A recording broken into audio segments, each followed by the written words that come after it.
कुछ ऐसी समस्याएं बहुत ज़्यादा हो रही है जिसके चलते बीमारियों के प्रतिशत बहुत ज़्यादा बढ़ रहे हैं।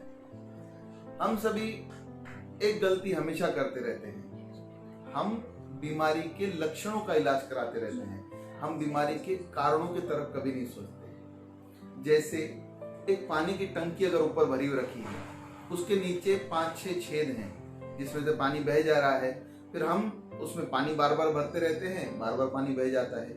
फिर हम कोई कहता है कि भाई इसमें दूध डाल के देखो, शायद दूध से भर जाए, फिर शायद तेल से भर जाए। बहुत कोशिश करने के बाद भी जब नहीं भरती है तो हमें कोई सलाह देता है इसको नजर लगी हुई है, इसको नींबू मिर्ची बांधो तो पानी नहीं बहेगा। तो क्या नींबू मिर्ची बांधने से पानी रुकेगा? हम यही गलती हमेशा करते रहते हैं। हम बीमार होते हैं, बीमारी के लक्षणों का इलाज कराते रहते हैं, बीमारी के कारणों की तरफ नहीं सोचते। अगर बीमारी के कारणों की तरफ सोचा जाए तो बीमारी एक ही बार में ठीक हो सकती है। जैसे हमें सर दर्द हुआ, हम सर दर्द की गोली लेना पसंद करते हैं। बुखार हुआ तो बुखार की टेबलेट लेना पसंद करते हैं।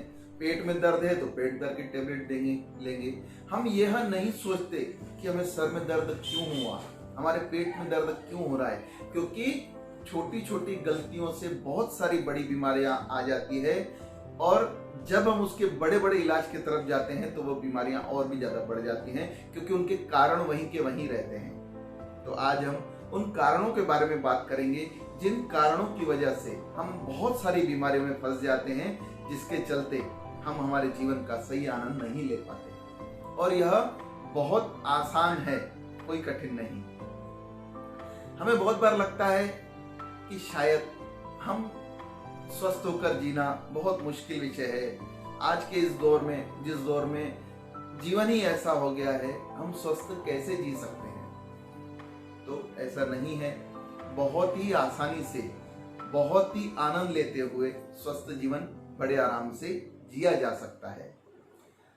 हम कुछ ऐसी गलतियां करते हैं जिसके चलते हमारे शरीर में बहुत सारी बीमारियां आ जाती है।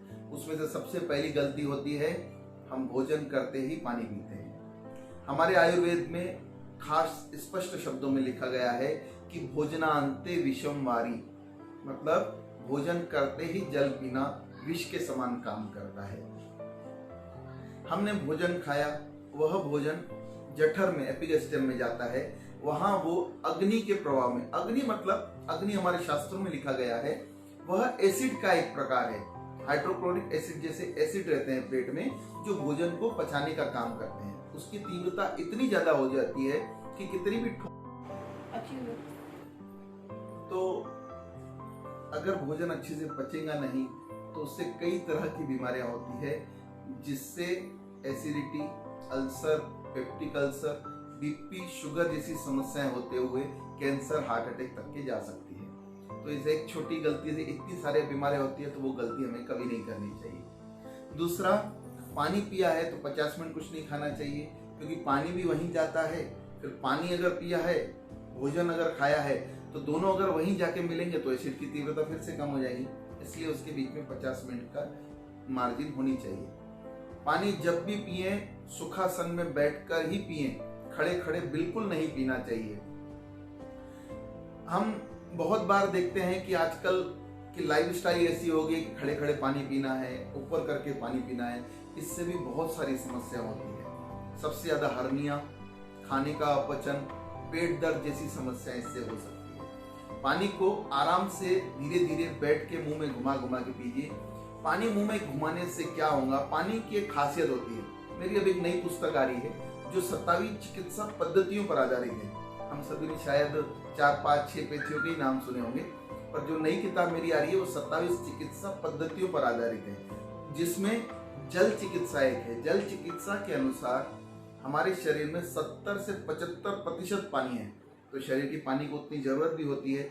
लेकिन पानी की कुछ खासियत है। पानी, जल, अग्नि और वायु, इन तीनों में सेंस होता है।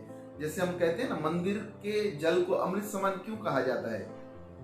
क्योंकि वो पॉजिटिव वाइब्रेशन में रखा हुआ है, वो उन वाइब्रेशन को महसूस कर रहा है, अपने अंदर समा भी रहा है। तो जब हम उन्हें पीते हैं तो उसके पॉजिटिव परिणाम ही हम सभी को मिलते हैं। इसलिए मंदिर के जल को अमृत समान कहा जाता है। तो पानी की एक खासियत होती है, उसको जिसमें मिलाया जाए वह उसके गुण भी ले लेता है। जैसे पानी को दूध में मिलाया तो वो दूध बन जाता है, जूस में मिलाया तो वो जूस बन जाता है, चाय में मिलाया तो वो चाय बन जाता है। तो पानी को जिसमें भी मिलाया जाता है वो उसके गुण लेता है। तो पानी जब मुंह की लार, ये लार क्षारीय एल्कलीन होती है, हमारे पेट में एसिड होता है, दोनों मिलते हैं तो न्यूट्रल होता है। न्यूट्रल जैसे पानी का पीएच मान 7.0 होता है। जिसके शरीर का पीएच मान 7.0 हो गया उसके शरीर में लंबी उम्र तक कोई बीमारी नहीं आ सकती। उसके लिए यह मुंह की लार पेट में ज्यादा जाना चाहिए, यह पेट में ज्यादा लाए, इसके लिए हम दो ही चीजें कर सकते हैं।